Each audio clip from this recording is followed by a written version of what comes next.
Hey everyone, it's John at what will be Dandelion Farms, and right now we're going to collect some eggs. So I figured I'd get on today and just kind of keep everything moving. So right now I'm collecting eggs from our egg layers. We have egg layers and we have meat birds, and I will show you them in a few minutes. I figured while I'm doing this, I will go ahead and kind of talk to you about some of the things that we have on our mind and where we're trying to go and what we're trying to do. Okay, so this is our main coop. This was gifted to us from our friend Noah, who we ended up having to take his flock at some point due to their circumstances, which is fine. They're fine. Everybody's good. But we're here, just like I said, just checking for eggs. Hey, sweetheart, can I check? Let me check. Oh yeah, we got lots of eggs. This is our friend. Where are you at? Harriet, hello. All right, so one of the things that we do is eggs, obviously, we're here raising them for ourselves, but we're also raising them for other people. We supply several people with eggs, and we do look forward to expanding that at some point. We're not quite in a place yet where we can really expand our egg production, although we are considering getting some more layers here relatively soon so that they can be raised over the winter, so they'll start laying in peak production in the spring. Excuse me, are there any more? You do. Thank you, sweetie. All right, how many you got? Any more? No. All right, good girl. All right, so nice little collection she was sitting on there. 2, 4, 6, 8, 9 from her. Look at you all. Here over the past couple of days, I've just added our layer of deep bedding. We just get wood chips locally. I've got a friend who lives about an hour from me now. It didn't used to be an hour, but now it's an hour. Who has a good hookup with some tree services, and so they get a lot of wood chips. And we're all part of a local group community that he started that allows us to all just like share experiences and time, sometimes labor. If we've got a big processing coming up, we can get on the group, and they've got a little spreadsheet that says who's available when for what kind of labor. So I picked those up from him. I'm really grateful for him. His name is Sam. Thanks, Sam. Sam the mulch guy, as we know him here endearingly. So one of the things that we're also looking for with our egg layers is we want to be as sustainable and regenerative as possible. And so currently we're in the regular system. No ma'am. We're in the regular system, and we're just getting bags of feed. We try to buy the nicer stuff when we can, but it's not always it's not always a doable thing. So we're trying, but we'll get there. So one of the things that we're looking at and planning for is, good afternoon, sir, is that we'd like to get to the point where we can make our own feed. And so we're doing some research on that right now. There's a lot of good, I guess what you call them, recipes that we're going to try to make our own. Sorry, we've got them in their new place now, and they're very happy here in the woods.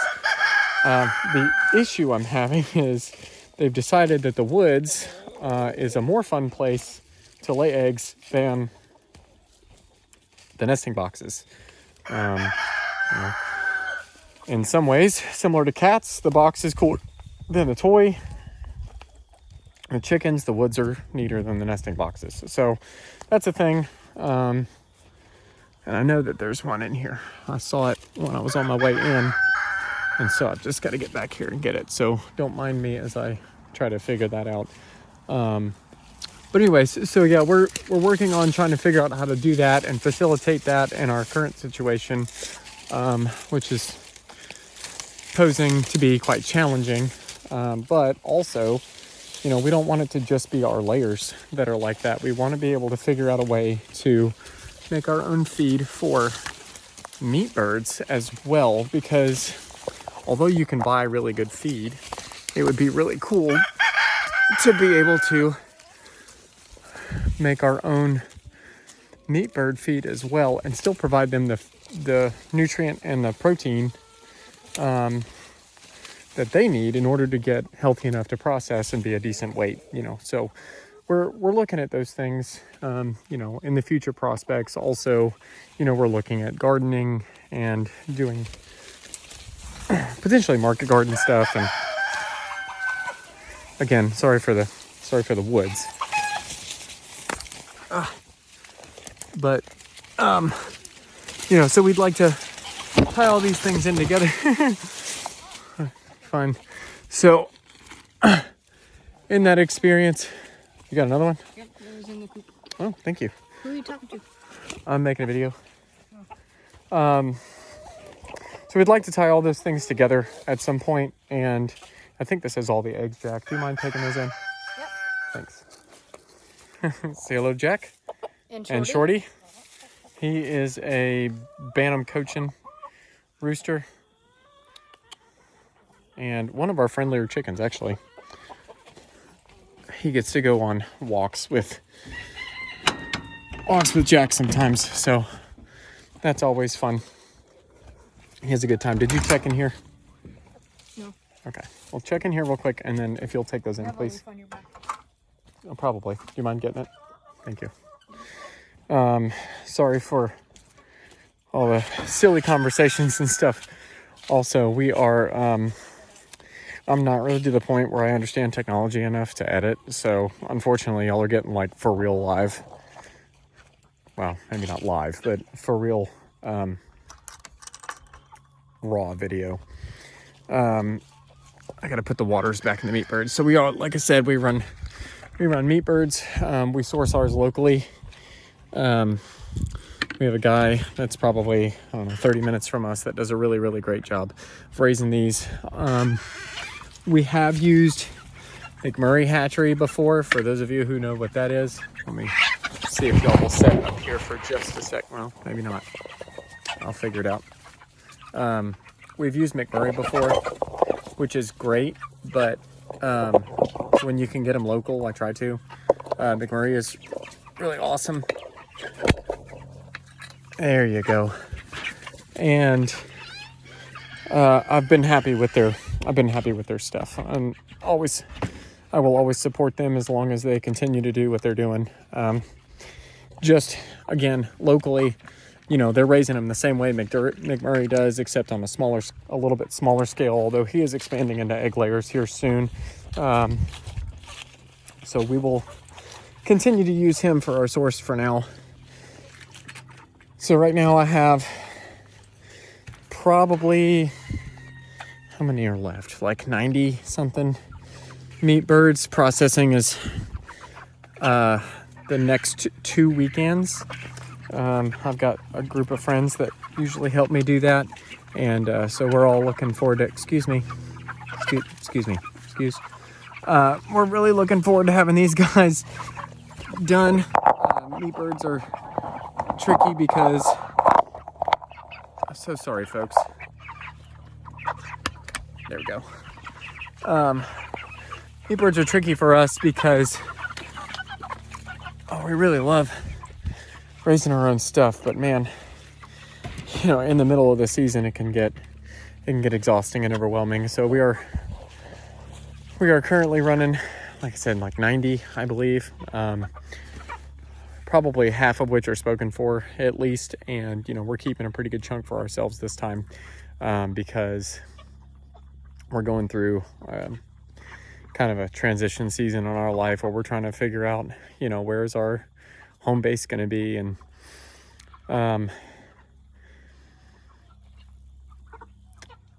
we're really grateful to have been able to run these still, because we were actually going to cancel them. And the guy who we're renting from said, no, we're interested in getting some from you, so go ahead and raise them. So we're raising them. It's a little tricky on the side of a hill, but we're very grateful for that. I'm glad that we get to keep being ourselves and raising these birds. I have 3 tractors. They're older tractors that I've built. There's that one. I've got this one. That's probably my favorite tractor. And then that one way over there was our original meat bird tractor when we first started running them for ourselves. outside of the very first time that we ran meat birds. We ran them with some friends at their place because at the time we were living in an apartment.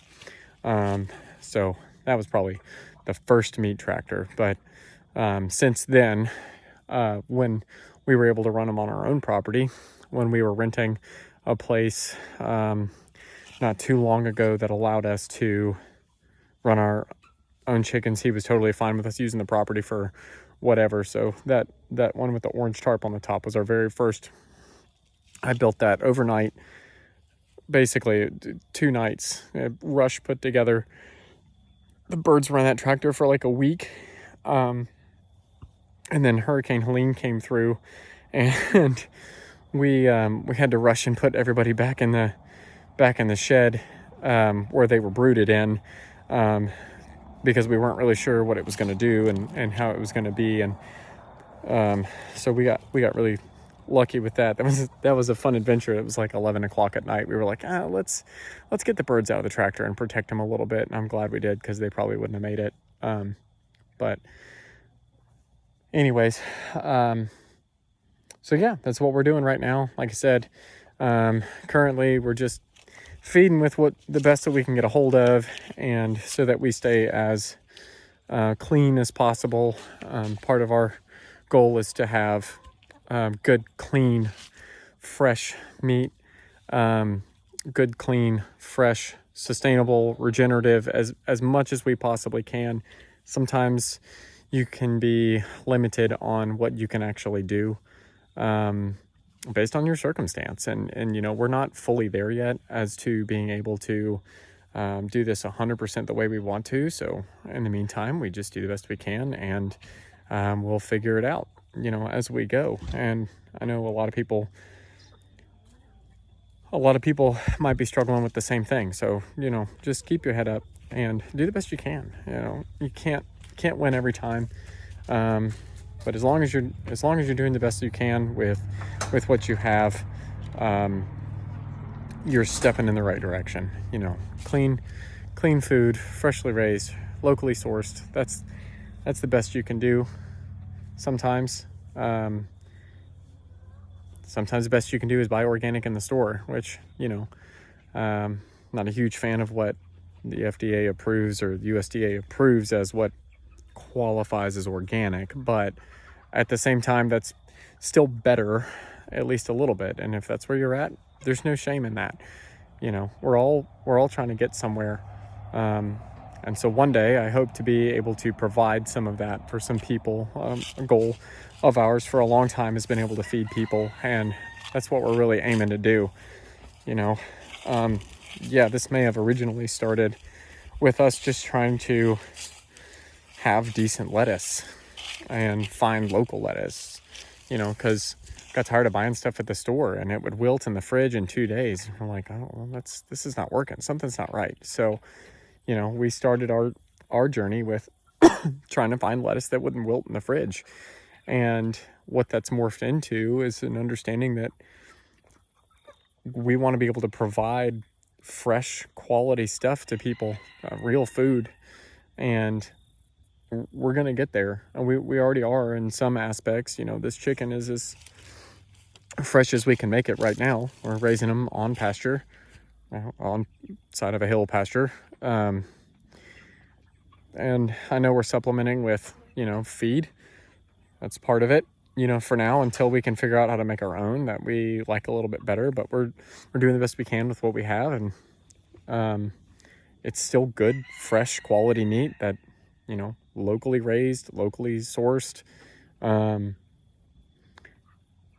I hope one day that we'll be able to feed people with a lot more. You know, in our long-term plan, like I talked about a few minutes ago, we'd really like to do a garden. We're going to continue to raise chicken.